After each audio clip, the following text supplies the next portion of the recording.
आनंद मार्ग क्यों है, आनंद मार्ग क्या है, इसकी उपयोगिता समाज में क्या है, ये शायद हम आनंद मार्गियों को जानने की जरूरत नहीं है, क्योंकि ये सारे प्रश्नों को जानकर ही हम सब आनंद मार्ग में ज्वाइन किए हैं कि आनंद मार्ग क्या है, आनंद मार्ग क्यों है, इनका उद्देश्य क्या है।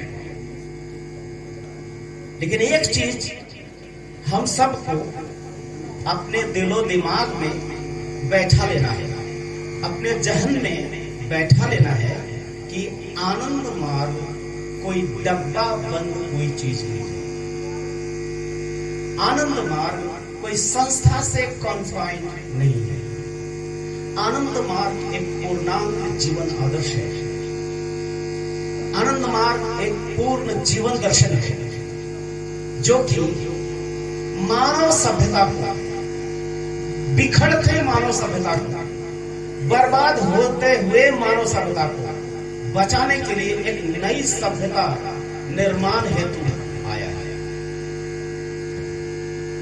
अब प्रश्न आपके मन में आ सकता है कि अब तक हम लोग सभ्य नहीं हुए क्या? सभ्यता का निर्माण अब तक नहीं हुआ?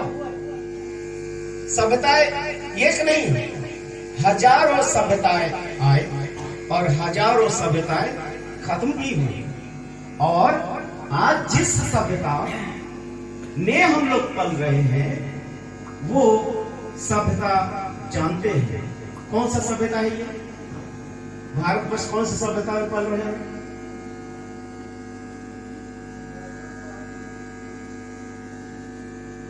बहुत एक बस आंसर नहीं, फिर भी मैं बता दूं।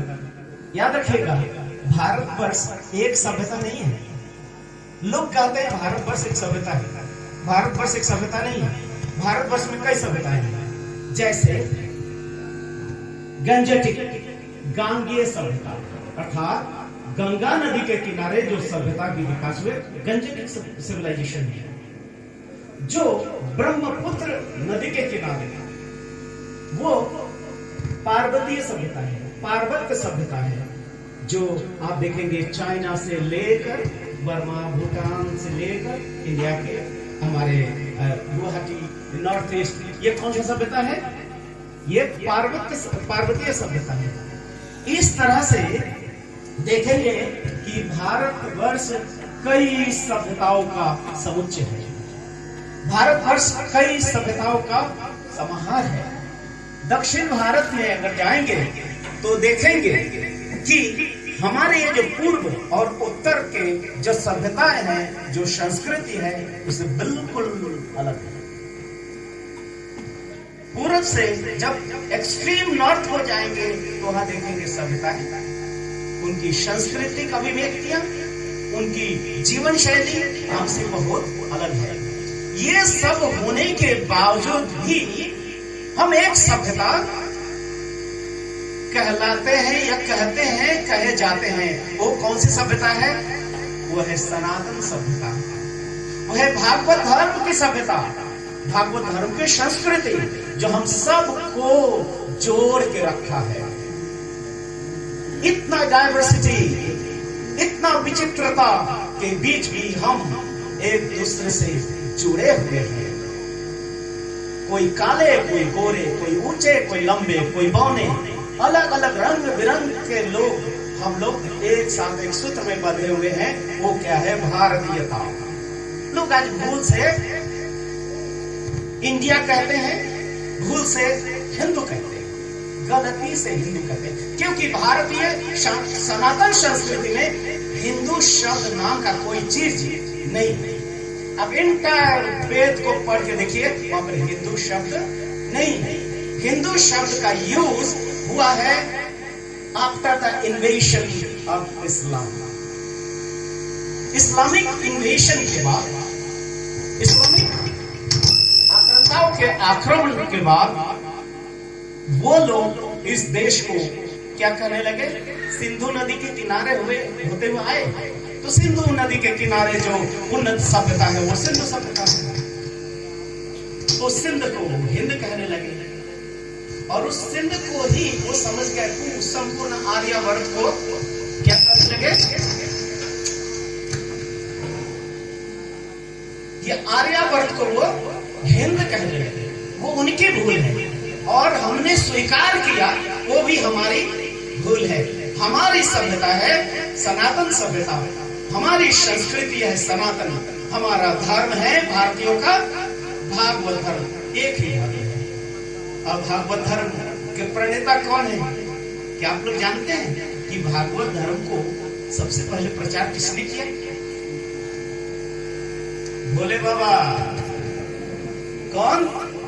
भोलेनाथ, अंतर देवता, भारतीयों के प्राण रस में मिले हुए, एक साथ जुड़े हुए, जिनके बिना भारतीय सभ्यता और भारतीयता का कोई पहचान ही नहीं होता है। वो है हमारे भोलेनाथ, वो है हमें सदाशिव शंकर जिसे हम कहते हैं। वो शंकर कौन? गले में सांप और पहने हुए क्या?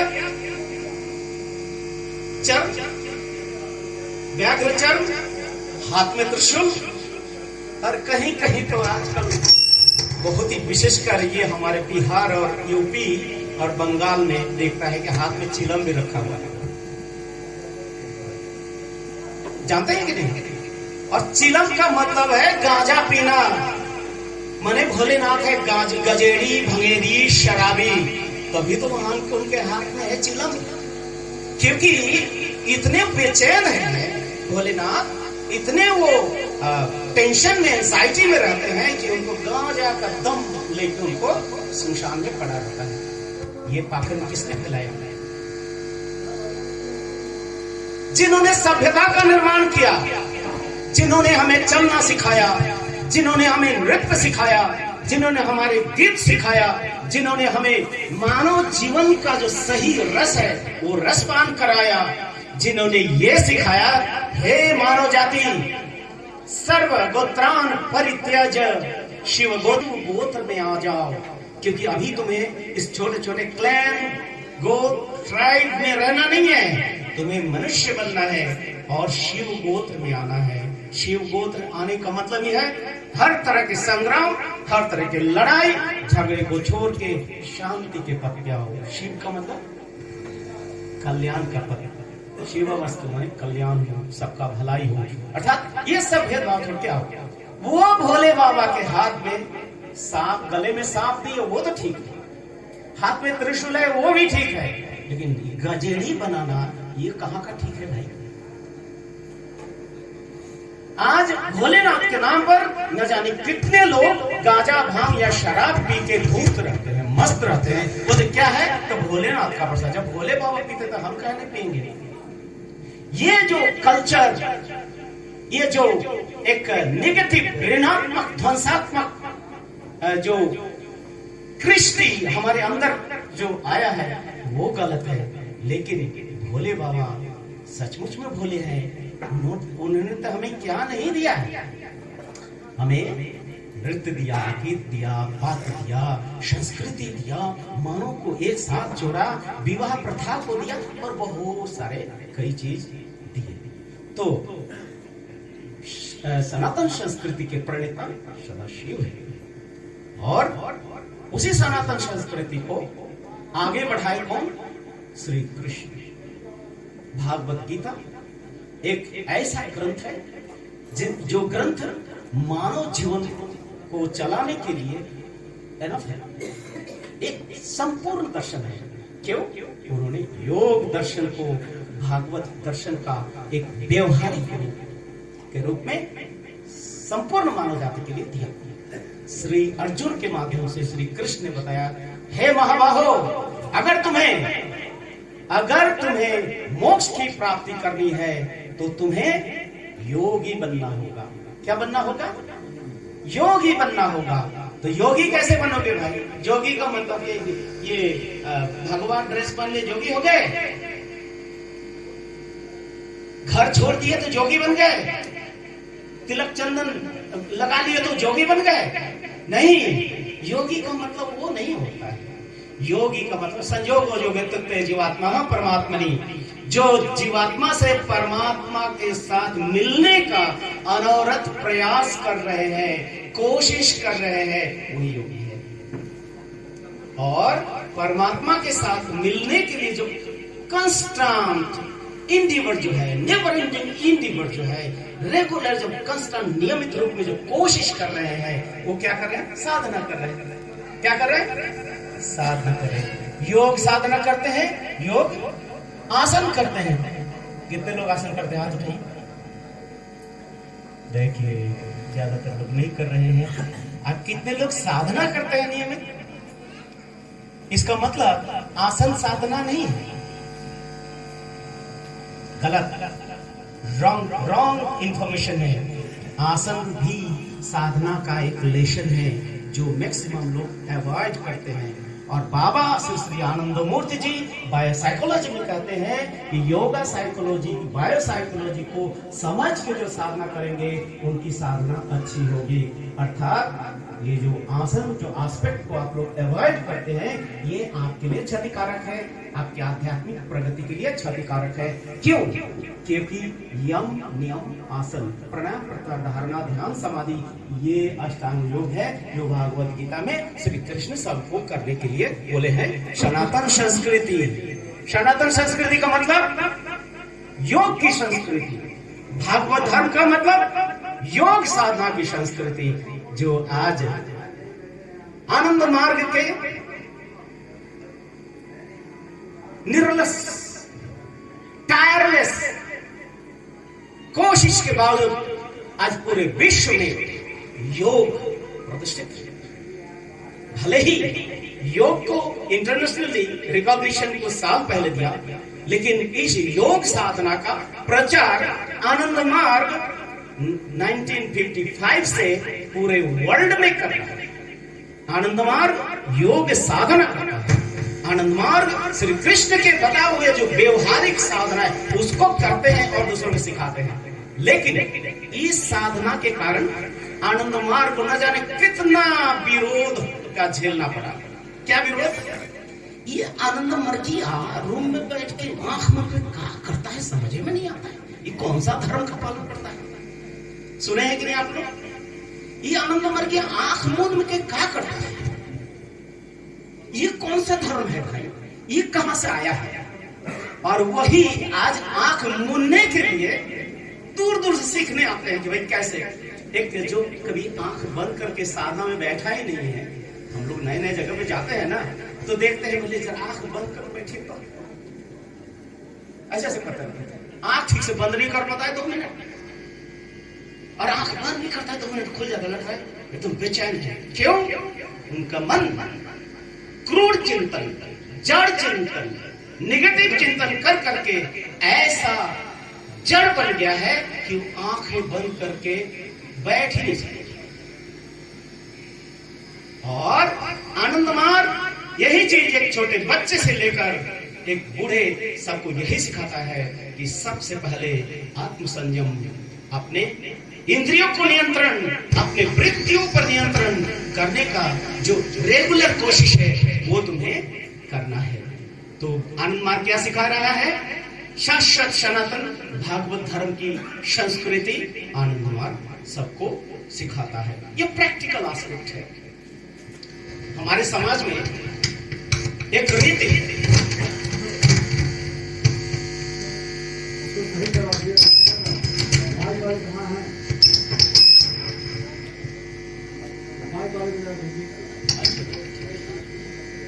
कैसे मेरा हाथ चलते रहता है ना।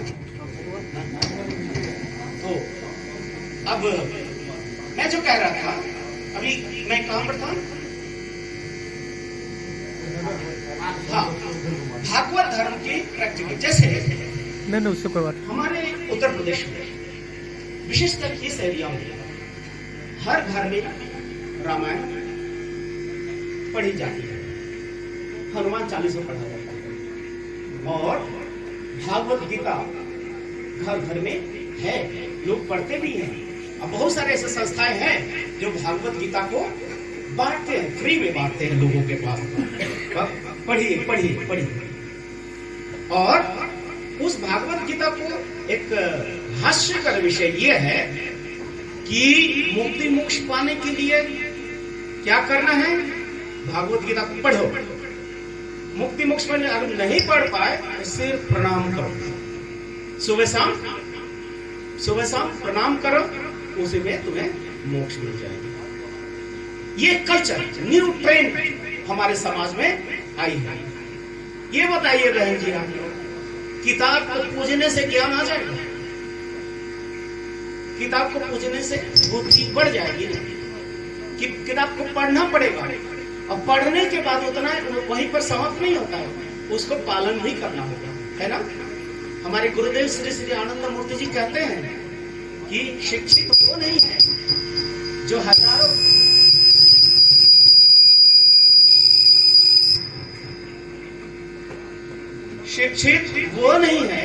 जो हजारों किताब पढ़ के प्रकांड पंडित बन गए। शिक्षित वह है जो पढ़े हुए चीज को अपने जीवन में उतारते हुए। Educated is he who has learned much, remembered much, and made use of them in their practical life. Their virtue I shall call by the name of education. आपने कितने किताब पढ़ा, it doesn't matter.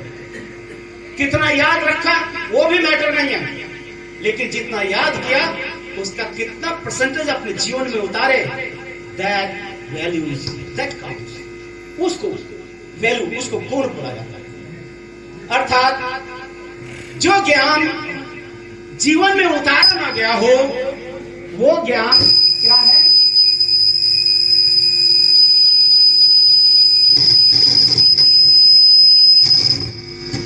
छोड़ दिए।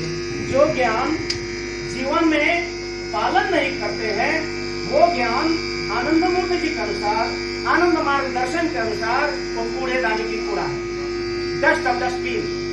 उस ज्ञान का कोई मूल्य नहीं है। और जिसमें इस तरह के ज्ञान है वो अहंकारी होते हैं, वो डरपोक होते हैं, ऐसे व्यक्ति समाज के लिए कुछ नहीं करते हैं। और जो ज्ञान को अपने जीवन में उतारते हैं, प्रैक्टिकल लाइफ में उतारते हैं, वही सच्चे इंसान होते हैं। सत्यम सुंदर सत्यम शिवम।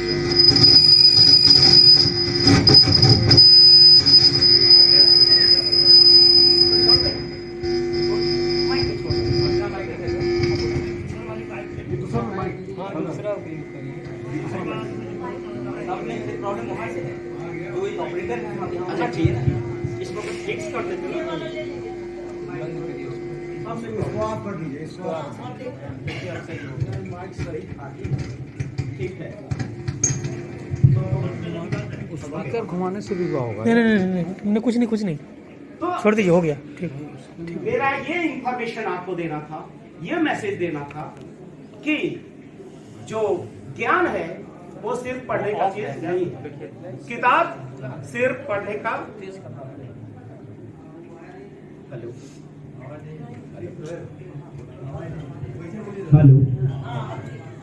किताब सिर्फ पढ़ने का चीज नहीं है, उसे जीवन में उतारना है। तो अगर भागवत गीता के सार तत्व को अगर देखा जाए तो क्या है? लोग सिखाते हैं, भगवत गीता ये कहता है, सार तत्व क्या है? तुम क्या लेके आया है, क्या लेके जाओगे, इसलिए निष्काम। लेकिन ये ऋणात्मक चीज है, क्या लेके आए हो, क्या लेके जाओगे, ये एक ऋणात्मक सोच है, ये सार तत्व तो नहीं है। भागवत गीता ये कहता है तुम आए हो एक विशेष कारण से आए हो, तुम्हारा आना निरर्थक नहीं है। छोड़िए ना उसको, छोड़िए ना, उसे बोलिए दूसरा सेट लगा दे। अब प्लीज, अब जैसा है वैसे ही बोलिए। मैं डिस्ट्रैक्ट हो रहा हूं। परमिता बाबा की जय, परमिता बाबा की जय। ओके, फिर से वही पर आते हैं हम कि ज्ञान अभ्यास का चीज है, अभ्यास बिना वो व्यर्थ होता है। और भागवत गीता में श्री कृष्ण जी बोले हैं साधना करने के लिए बोले हैं, क्योंकि साधना ही एक प्रैक्टिकल पाथ है जिसके माध्यम से मनुष्य में 10 गुण जागृत होता है। आप लोग कभी ख्याल किए हैं? हमारे गांव देहात में बहुत सारे मंदिर हैं और मंदिरों में बहुत सारे पुजारी भी हैं और उस मंदिरों में जाने वाले बहुत लोग भी हैं, लेकिन जिंदगी के 50 साल 60 साल 50-60 साल गुजर गए, लेकिन देखा जाता है उस आदमी के बीच में किसी तरह का गुणगत परिवर्तन नहीं आया। 50 साल से मंदिर में आ रहे हैं, जा रहे हैं, लेकिन उसके गुणगत कोई परिवर्तन, क्वालिटेटिव चेंज उनमें नहीं है। तो आप बताइए, आपका धर्म गलत है या वो व्यक्ति गलत है? जो आप मंदिर में जा रहे हो 50 साल से, आप में परिवर्तन नहीं आ रहा, तो आप में गलती है या आपके वो जो प्रोसीजर है, आपका जो मेथोडोलॉजी, उसमें प्रॉब्लम है? मैं तो कहूंगा कि ये आपकी गलती नहीं है। आपको जिन्होंने गाइड किया है कि भाई दिल्ली जाके मंदिर में भगवान को ढूंढो, वो गलत है, क्योंकि मंदिर में ही ईश्वर रहते हैं, लेकिन ईंट काट पत्थर के बनाए हुए मंदिर में नहीं। वो मन मंदिर में रहते हैं। क्या गलत बोल रहा हूं? मन दिल में रहते हैं। मन और दिल, ईश्वर कहां रहते हैं? मन और दिल में रहते हैं। और उनको ढूंढना भी है तो कहां? मन और दिल में ढूंढना है। इसलिए बाहर में जो ढूंढते हैं वो ऐसे ही ढूंढते हैं जैसे मृग ढूंढे पद्माही। कस्तूरी मृग के नाभि में बसा है और वो ढूंढ कहां रहा है? बाहर में। इसीलिए आनंद मार्ग भगवान सदाशिव और कृष्ण के उस बृहद आदर्श को सबके लिए मॉडिफाई करके, युग उपयोगी करके लाया है कि हे मनुष्य, तुम्हारा आना यहां व्यर्थ नहीं है। और आनंदमूर्ति जी कहते हैं, inspire everyone to build their career in such a way that no one get chance to think that your life has become spoiled. हर इंसान को इस तरह से इंस्पायर करो कि वो कभी ना सोच सके जीवन के अंतिम क्षण में कि तुमका जीवन व्यर्थ हो गया है। नहीं, आप मेरा डिस्ट्रैक्ट करेंगे मुंह के पास।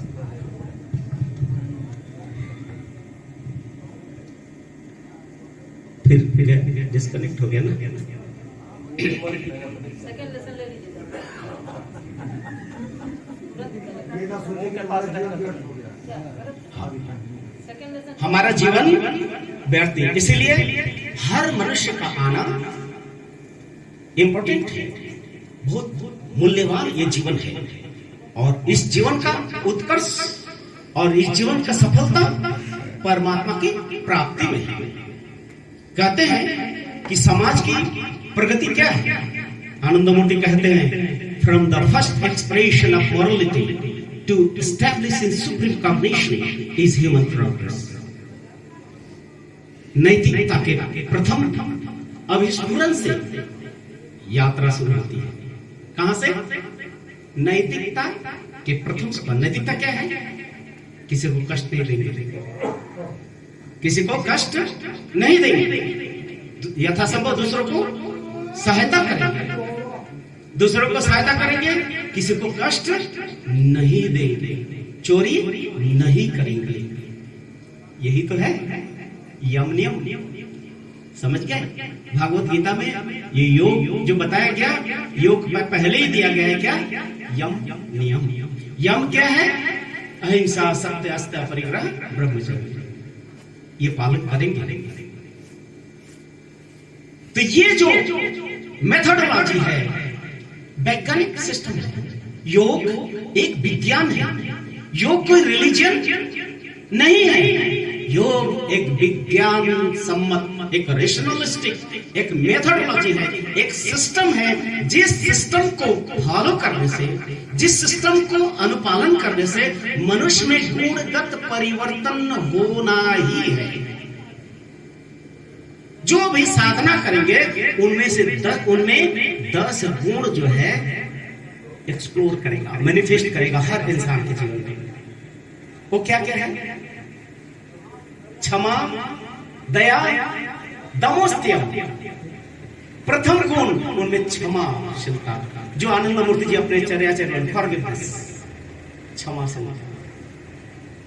क्षमाशीलता इंसान में कब आती है? जब हृदय में परिवर्तन आता है, हृदय बहुत बड़ा बन जाता है। मैग्नेनिमिटी ऑफ माइंड, मन जब विस्तार हो जाता है, उदार हो जाता है, संपूर्ण विश्व को अपने हृदय में बसा लेता है वो इंसान। उनके लिए कोई पराया नहीं, वसुधैव कुटुंबकम की भावना उनमें जागृत होगा। अगर ये भावना उनमें नहीं है तो समझ जाएंगे कि उनके साधना में कभी प्रॉब्लम है। जिस इंसान में पवित्र हृदय, मैग्नेट मन को अगर विस्तार नहीं हुआ तो उनमें प्रॉब्लम है। और जिनमें ये गुण आ गए हैं तो समझ जाएंगे कि आपका साधना सफल हुआ है। क्षमा, दया, धृति, क्षमा, दमोस्त्यम, इस तरह से 10 गुण हैं। इस 10 गुण को धीरे धीरे मनुष्य में एक्सप्लोर होता है, मैनिफेस्ट होता है। ये 10 गुण अगर इंसान में आ गया तो समझ जाइए वो धार्मिक है, और जिसमें नहीं है वो धार्मिक नहीं है। ये सीधा साधा एग्जाम्पल है। वो कितने बड़े ज्ञानी है, इट डजंट मैटर। सो आनंद मार्ग जो चाहता है वो चाहता है आत्मोक्षार्थम जगत ही। आनंद मार्ग ये चाहता है कि आध्यात्मिक साधना के माध्यम से हर इंसान अपने में गुणगत परिवर्तन लाए। हर इंसान अगर वो पशुवत है तो वो